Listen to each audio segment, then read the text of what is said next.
जैसा कि हम लोग पिछले क्लासेस में लाइट को कंटिन्यू कर रहे थे, तो अब हम क्या करते हैं कि first of all we are going to recall कि what we have studied in previous classes. सबसे पहले हमने देखा लाइट, उसके बाद लाइट को देखा गया इलेक्ट्रोमैग्नेटिक वेव के बारे में जाने और एक छोटा सा ट्रिक डाले थे।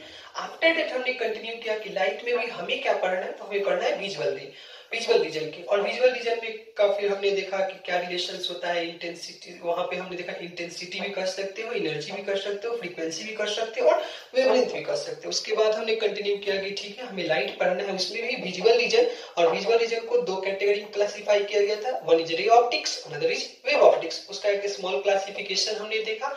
उसके जस्ट आगे कंटिन्यू किया कि ठीक है हमें रे ऑप्टिक्स तो पढ़नी है, बट रे ऑप्टिक्स में भी हमने देखा कि क्या क्या फिनोमेना हमें पढ़ना है। तो हमें पढ़ना है रिफ्लेक्शन, फिर रिफ्रैक्शन, फिर उन दोनों में एक डिफरेंस जाने। आफ्टर दैट हमने कंटिन्यू किया कि लॉ ऑफ रिफ्लेक्शन में एक इंपॉर्टेंट पॉइंट आया था कि वहां पे हमने देखा कि unit vector i cap dot n cap dot r cap, या कह सकते हैं vector along the incident ray, reflected ray and normal, तीनों का जब स्केलर ट्रिपल प्रोडक्ट लेते हैं तो वो जीरो आती है। वो कहाँ यूज होगी आपको, तो अच्छे एग्जाम्स के न्यूमेरिकल में यूज हो जाती है। आफ्टर दैट हम लोग कंटिन्यू किए तो हमने देखा कि ठीक है कुछ स्पेशल केसेस जिसमें एक नॉर्मल इंसिडेंस, एक आता है पैरेलल इंसिडेंस। और इन नॉर्मल इंसिडेंस में हमने देखा था कि एंगल ऑफ डेविएशन 180 डिग्री, और उसके बाद उसमें देखा था तो एंगल ऑफ डेविएशन 0 डिग्री आया। आफ्टर दैट हम लोग कुछ न्यूमेरिकल छोटे से कंटिन्यू किए। उसके बाद हमने देखा कि what is angle of deviation. तो एंगल ऑफ डेविएशन निकालते वक्त हमने क्या कंटिन्यू किया कि जब सिंगल मिरर होती है एंगल ऑफ डेविएशन का value pi minus 2 theta, and double mirror होती है तो 2 पाई माइनस 2 थीटा। बट वहां पे जो इंपॉर्टेंट पॉइंट थी, ये ध्यान देना था आपको कि जो एंगल ऑफ डेविएशन होती है वह मिरर के एंगल पे डिपेंड करती है, नॉट इंसिडेंट एंगल पे, कि कितने एंगल पे लाइट आ रही है जा रही है, उससे कोई मतलब नहीं है। वहां पे बस हमें ध्यान रखना है कि मिरर के बीच का एंगल अगर चेंज नहीं होती है तो इंसिडेंट रे चेंज करने, इंसिडेंट रे का एंगल चेंज करने से उसके डेविएशन पे कोई इफेक्ट नहीं होगी। आफ्टर दैट हमने आगे बढ़ा तो कंटिन्यू किया कुछ स्मॉल न्यूमेरिकल कि जब एंगल 0 डिग्री हो, 90 डिग्री हो, 120 डिग्री हो, 60 डिग्री हो, तो एंगल ऑफ डेविएशन का वैल्यू क्या होता है। अब हम क्या करेंगे, अब हम आगे कंटिन्यू करते हैं। तो अब हम हेडिंग डालते हैं कि क्या करना है, हमें पढ़ना है इफेक्ट ऑफ रोटेशन, यानी कि इंसिडेंट रे को कुछ एंगल से रोटेट कर दे, मिरर को कुछ एंगल से रोटेट कर दे तो हमारे रिफ्लेक्टेड रे पर क्या इफेक्ट होगी। और उसके बाद हम लोग कुछ अच्छे न्यूमेरिकल कंटिन्यू करेंगे एंड फिर नेक्स्ट क्लासेस में पढ़ेंगे। चलिए हेडिंग डालते हैं two, if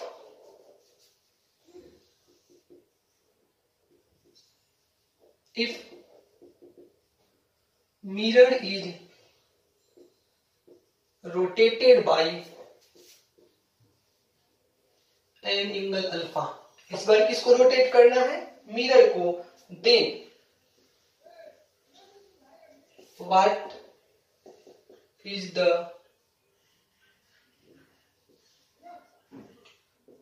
reflected ray angle, यानी कि रिफ्लेक्टेड रे कितने से रोटेट करेगी। अब यहाँ पे क्या क्या ध्यान देना है कि कौन कौन फिक्स है, तो यहाँ पे आपकी इंसिडेंट रे फिक्स है, इंसिडेंट रे का पोजीशन चेंज नहीं करना है। वैसे इसको फिगर से समझ लेते हैं किस टाइप का है question. This is your mirror, okay, and this is your normal, this is your mirror and this is your normal. अब क्या हो रही होगी कि ये आपकी इंसिडेंट रे है एंड ये आपकी क्या है, रिफ्लेक्टेड रे है। अब क्या करना है कि इस बार इंसिडेंट रे को फिक्स रखना है, बट अब क्या करना है, आपको मिरर को रोटेट करना है। तो मैंने मान लिया कि ये जो हमारी मिरर है कुछ समय बाद अल्फा डिग्री से रोटेट कर जाती है। This is the rotation of the mirror, और ये एंगल कितना है, अल्फा है। अब मिरर का न्यू पोजीशन आपका यह हो चुका है। अब आपसे पूछा जा रहा है कि यदि मिरर को अल्फा डिग्री से रोटेट करें और इंसिडेंट रे को फिक्स रखें तो रिफ्लेक्टेड रे कितने से रोटेट करेगी, चाहे रिफ्लेक्टेड रे का एंगल ऑफ रोटेशन कितना होगा। ओके,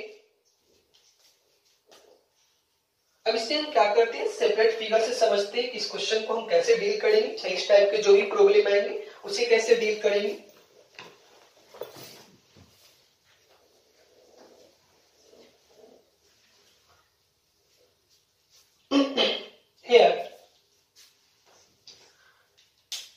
ये देखिए, अगर यह इनिशियल थीटा था तो यह भी इनिशियल थीटा होगा, कोई दिक्कत नहीं। अब क्या होता है कि जैसे ही मिरर रोटेट करेगी, आपको पता है कि यदि मिरर अल्फा से रोटेट करेगी और उसमें कोई नॉर्मल है तो नॉर्मल भी कितना से रोटेट करेगी, इतने से मिरर रोटेट करेगी, नॉर्मल भी आगे की तरफ अल्फा से रोटेट कर जाएगी। अब हम बारी बारी से सेपरेट केस करके देखते हैं।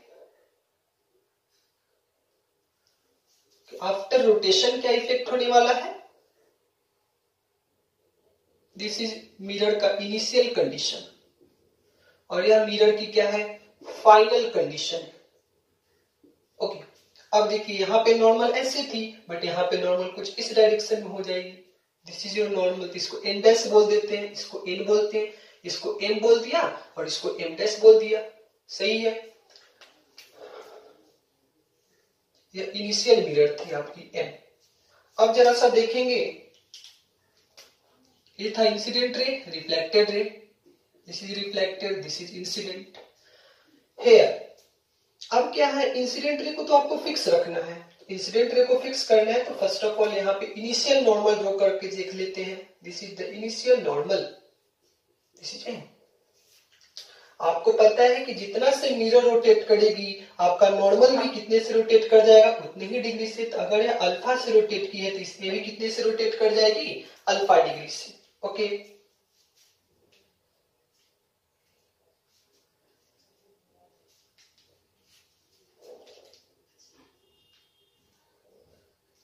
हियर हम ऐसे करते हैं।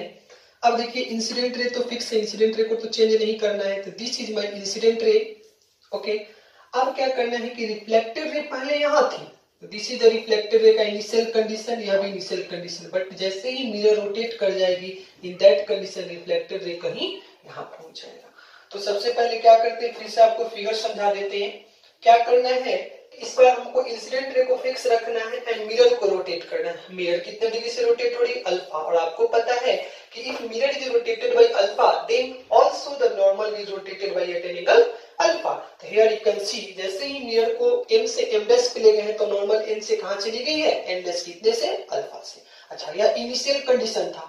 इनिशियल कंडीशन किसका था, इंसिडेंट रे और reflected ray, but incident ray को फिक्स रखना है और रिफ्लेक्टेड रे को रोटेट करना है। तो मान लेते हैं कि रिफ्लेक्टेड रे बीटा से रोटेट करती है, दिस इज द बीटा। चलिए अब हम थोड़ा कंटिन्यू करते हैं आगे की तरफ। इस फिगर को अच्छे से समझिएगा। यह एंगल कितना है, यह एंगल पहले से देखिएगा फिगर में, थीटा और थीटा। अच्छा, यह एंगल भी क्या है, थीटा। अब जरा सा हम सब एंगल को आपको लिख देते हैं सेपरेटली, इससे आपको अच्छे से समझ आएगी कि किसके बीच कितना एंगल दिया गया है। देखिए I एंड N के बीच, N एंड R के बीच कितना एंगल है, थीटा और थीटा। अब क्या देख रहे हैं, आपको किसके किसके बीच देखने को मिल रहा है, M एंड M डैश के बीच कितना, alpha. M and M dash के बीच कितना है एंगल, अल्फा। ओके, और क्या देखने को मिल रहा है, R एंड R डैश के बीच कितना एंगल माना गया है, बीटा। हमने रिलेट कर दिया, हम मान लिया, यही हमको फाइंड करना है। अब जरा सा सब लोग देखेंगे कि अब हमें जो डिस्कशन करनी है, जैसे यहाँ पर एंगल ऑफ इंसिडेंट और एंगल ऑफ रिफ्लेक्शन, बट अब आपको डिस्कशन किस पे करनी है, इस नॉर्मल पे। इस नॉर्मल पे जरा सा देखिएगा, this is n dash and this is incident रे। अगर आपसे कोई पूछेगा कि यह जो नॉर्मल है, इस नॉर्मल और इंसिडेंट रे के बीच कितना डिग्री का एंगल है, तो आप देखिए this is theta and this is alpha. तो हम ऐसा कह सकते हैं क्या, इंसिडेंट रे एंड नॉर्मल के बीच का एंगल कितना है, एन डैश के बीच थीटा प्लस अल्फा। ओके, अब जरा सा देखते हैं नया रिफ्लेक्टेड रे कहाँ है, यहाँ पे है, और नया नॉर्मल कहाँ है, यहाँ पे। यानी आर डैश और एन डैश के बीच का कोई एंगल पूछे तो जरा सा देखिएगा,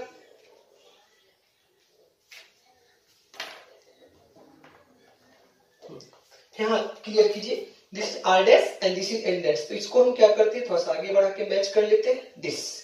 अब यही एंगल आपको पता करना है, तो जरा सा देखेंगे कि this is beta and this angle is alpha and this total angle is theta। तो अगर यह टोटल एंगल थीटा है और यह एंगल अल्फा है तो क्या यह बीच का एंगल आपको मिल जाएगा, थीटा माइनस अल्फा।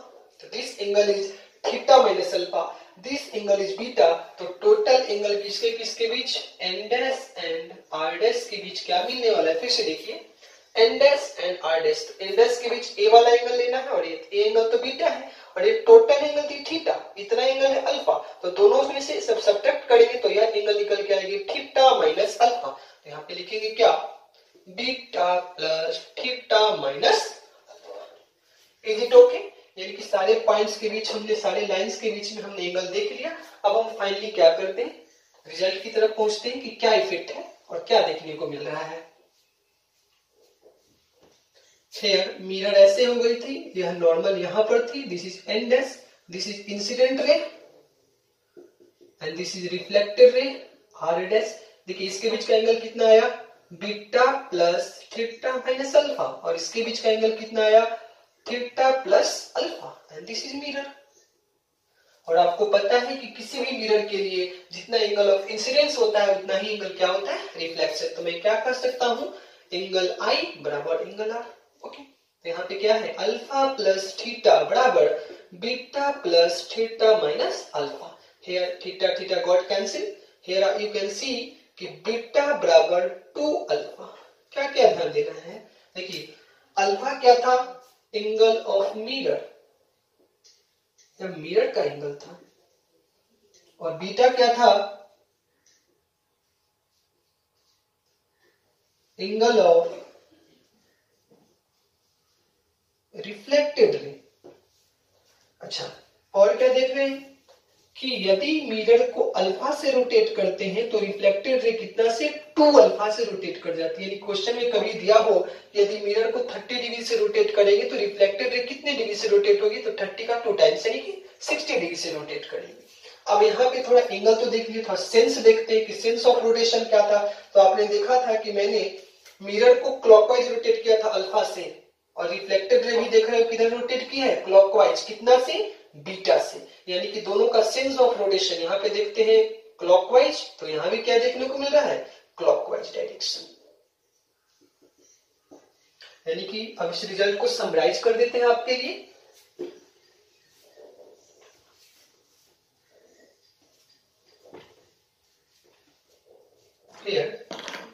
आपको एंगल कितना कितना मिल चुका है कि बीटा इक्वल्स टू 2 अल्फा, ए भी था क्लॉकवाइज, तो ये भी कितना था, क्लॉकवाइज। किसके केस में है यह, तो यह केस है जब मिरर को रोटेट किया जाए कितने से, अल्फा से, तो रिफ्लेक्टेड रे कितने से रोटेट होती है, 2 अल्फा से। अच्छा, क्वेश्चन क्या कर देते हैं, इसमें टाइम से डिवाइड कर देते हैं, तो ऐसा लिख सकते हैं क्या, beta by t equals to 2 into alpha by t, और देखिए एंगल बटा time is equals to angular velocity, तो omega of the reflected ray बराबर 2 into omega of the mirror. This is very very important result.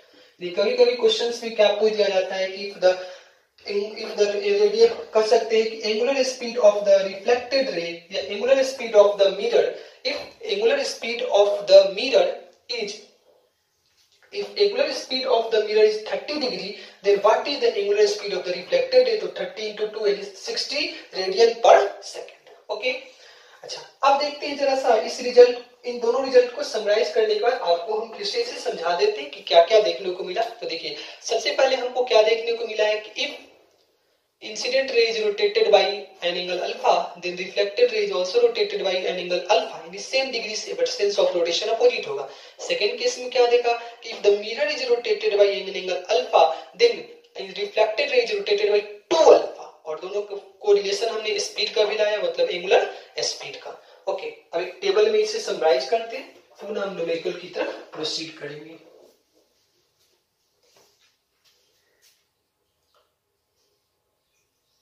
Alpha equals to beta, omega of the incident ray minus omega of the reflected रे।